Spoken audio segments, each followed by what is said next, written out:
Hi, my name is Naomi Buff. I'm a mind body nutrition coach, and I'm here today to talk to you about the benefits of meditation or sound healing therapy, which is a form of meditation which I do. I feel that it's slightly deeper and a little bit more hypnotic than doing a meditation or a guided meditation, because with the sound we're listening to the vibrations, and they pull us into a deeper state of relaxation, a place where we can really heal from. But getting ourselves into that headspace of meditation, of how we can actually implement it into our lives, can be quite tricky, especially if we have limitations in our mind that are keeping us stuck in our stories that we can't meditate, which is something that I hear really quite frequently. I hear lots of people all the time say, I find it impossible to meditate, I've tried, I can't do it, it doesn't work for me. So lots of excuses and limitations that are blocking people from actually connecting back to themselves. So I just wanted to do this video today just to talk through my feelings and thoughts about this, and then offer some solutions to this I can't meditate issue. So first of all, the reasons why people think they can't meditate, often they find it too distracting. They'll sit down to do a meditation and are distracted by noises outside, thoughts running through their mind, and just can't seem to focus. And when you can't seem to focus on something, when you can't do the task that you're supposed to be doing, people think that meditating is sitting down like a Buddhist monk and being able just to maintain this perfect state of a clear mind. And I think that's where it's a little bit misconceived. That meditation, yes, that's what we're aiming for, but it's not that everybody who meditates sits down and then the mind just completely goes blank. Meditation is distractions, but it's also a practice of bringing yourself back to your focal point. So it's getting yourself beyond the distractions, beyond your mind, beyond the things that are limiting you and trying to hold you back. So one of the things that you can do if you feel yourself distracted, and this is really quite common, is just follow your breath. When you notice your mind has gone completely crazy and monkey like, just bring your focus back to your breath, and then it will wander again, you bring it back to the breath. It will wander again, you bring it back to the breath. I find with the sound, with the gongs, that the sound actually like can really pull me in and really draw me in. But everybody needs to find the right thing that works for them. People are too busy. Okay, we are living in really, really crazy times where we have got schedules, we've got things to do, places to be. There's always something on the never-ending to-do list. But the thing is, when we're too busy, when we can't prioritize ourselves, then it really does affect like our quality of life, our quality of how we present ourselves to other people in our homes, in our businesses, in our lives. Because when we actually value ourselves enough to give ourselves time to meditate or time for self-care, then it's really turning our focus and attention inwards, and we can start to focus on our inner needs. And this is what we can do through meditation as well. It's a self-care practice that most definitely is not selfish. A lot of people are really busy living in fight or flight. So what that is, it's when our body, when we perceive a danger. So many moons ago, we would have been chased by a woolly mammoth, and our fight or flight would have kicked in, and what happens is all of the energy rushes from our digestive system, which is the biggest organ and needs the most amount of energy in our body, but it will rush to our brains for quicker thinking and to our limbs for quicker movement. Because obviously if we're being chased by a woolly mammoth, we need to be finding a way out of there. Modern day life means that we are constantly living in this fight or flight stress response. We don't give ourselves the time, the space to switch into the parasympathetic nervous system, to allow our body to rest and digest. We're always on the go. So when we try to meditate, it can feel really alien, it can feel really uncomfortable, because it's like, well, I'm sitting here but I shouldn't be sitting here. And it might not be a pleasant experience because it's not, you're not used to it. So the thing to do here is just really just to keep to, if you're feeling like that, you need it even more. But I'll come into some more solutions a little bit later on. Often guilt as well. So many people feel guilty for taking 5-10 minutes out of their day to give time to themselves. And also the monkey brain. The monkey brain is always really active, and if you find that you have a really active monkey brain, it can really be quite distracting. And I spoke about distractions a little bit earlier, but a lot of people do find that the monkey brain, just to be too uncomfortable, just to be able to sit with themselves and just listen to that constant monkey brain and not be able to get over it. And also, like, it also creates like a sense of like failure as well. If you feel that you try to meditate but you don't live up to the expectation that you have created for yourself in your mind, so that can also be something that can deter somebody from being able to sit down and meditate. So these are all just limitations. These are all just things that are keeping you stuck in your story, kept in your safe place, in the familiar, in what you know. But what the negative element of this is, it's stopping you from tuning into your intuition. So your intuition is your inner knowing, your gut, your inner compass. And it's also preventing you from calming your nervous system. And when we calm our nervous system, we live a more peaceful life.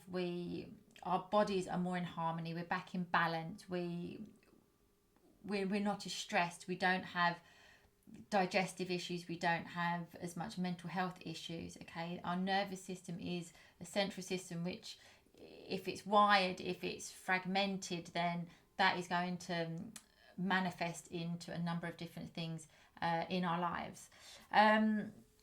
So without meditation, we're not present.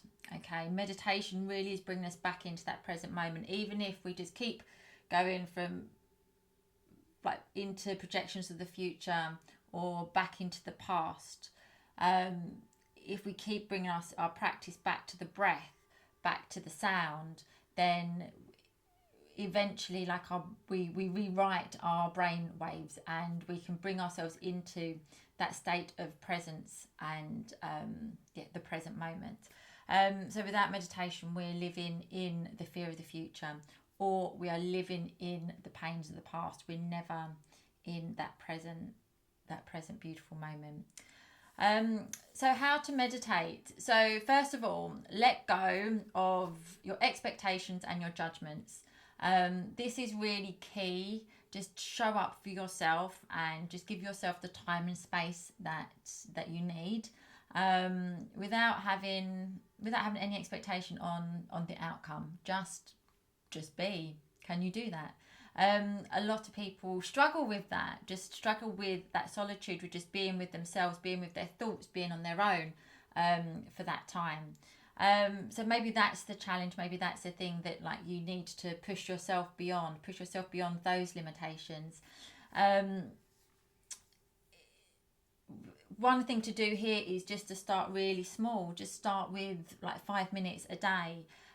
What's really useful is if you bring in a practice and you give yourself a challenge, like a 21 or 30-day challenge, and you just sit for 5 minutes. You give yourself 5 minutes, and because we can all give ourselves 5 minutes. Okay, that could be 5 minutes less on social media. 5 minutes you could be waiting for like a coffee in a coffee shop. Okay, we all have 5 minutes, and I would, if anybody doesn't have 5 minutes, please let me know, and I will find 5 minutes in your day for you so that you can do this for yourself. It's really important just to find that time and try to make it a regular time. I personally love the morning because I think if it's like my reset button. If I wake up and the first thing that I do, if I have nourished my inner needs, my self-care, then I'm going into my day up here, rather than kind of crawling out of bed against the clock, rushing around. It completely changes how the rest of your day will roll out. So I get up at 6 o'clock in the morning to exercise, to meditate, and to read or journal or do something. But I give myself an hour, and that is really, really important to me. Monday to Friday. Weekends are a bit more flexible because I do like a little bit of a lay-in, I'm not going to lie. So you really need to like learn to challenge that monkey mind that says you can't meditate.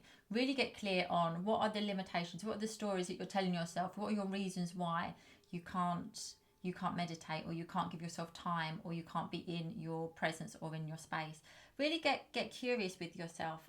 It's a really interesting practice to do. And then challenge yourself to push yourself beyond your limitations, beyond the things that are holding you back. And when we challenge ourselves, we can get over it, and that is a huge breakthrough for me. Like every morning I take like a cold shower, and that is getting me beyond what my mind is telling me. Oh, I can't do that, that's going to be really cold, that's going to feel horrible, and all of the things that goes into your mind when you think of like stepping into a cold shower.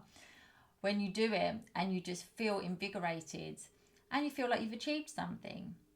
So it's, if you can just give yourself time, just give yourself a challenge as well, and just do it. Just turn up, sit down, no expectations, start with 5 minutes, and just sit, just close your eyes and just sit. A lot of people struggle with that. That's why the sound is great, or a guided meditation is good, because it is like a distraction, but the distraction is putting you into a place where you can tune into your intuition and into your inner world as well. And once you've started small, once you've started with 5 minutes, then work to increase to 10 minutes, and then 15 minutes, and then maybe 20 minutes. But then keep track of how you feel in the process of your meditation journey, because there are lots of scientific studies that show the benefits of meditation, from increased health, mental health, reduced anxiety, overall satisfaction and joy and enjoyment of life. I mean, that's huge, right? Especially now in these really challenging times. So there's loads of benefits. Sleep as well, and especially like the sound is incredible for helping with sleep. So I'm just going to do just a few moments here, just with some sound, just to bring you into that present moment, and just to get you used to what it actually could feel like to pull yourself into this meditation. So wherever you are, whatever you're doing, just close your eyes, unless you're driving. Don't do that if you're driving. Make sure you're in a safe space, hopefully not to be disturbed, maybe headphones in, and just either like bring yourself with your feet flat on the ground, or maybe cross-legged, and just listen to the sound, vibration. Eyes closed. Feel your body relaxed. Feel any tension on your shoulders just melting away as your shoulders sink. Taking a deep breath in.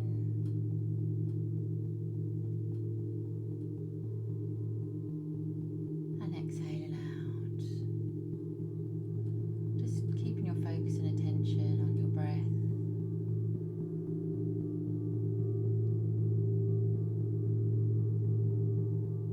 Breathing deeply, listening to the sound.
So you've just meditated. Well done. So if you would like to explore more sound sessions, more sound meditations, journeys, meditations, you can join me in my Facebook group, the Soul Session Sound Club, or my membership club, which is a resourceful library of various different sound sessions, different times for different things, waking up in the morning, anxiety, heart opening, and we also do live full moon and new moon sound ceremonies. So thank you for watching. I hope you have found some useful tips here that you can implement into your daily practice or daily life. Thank you for watching.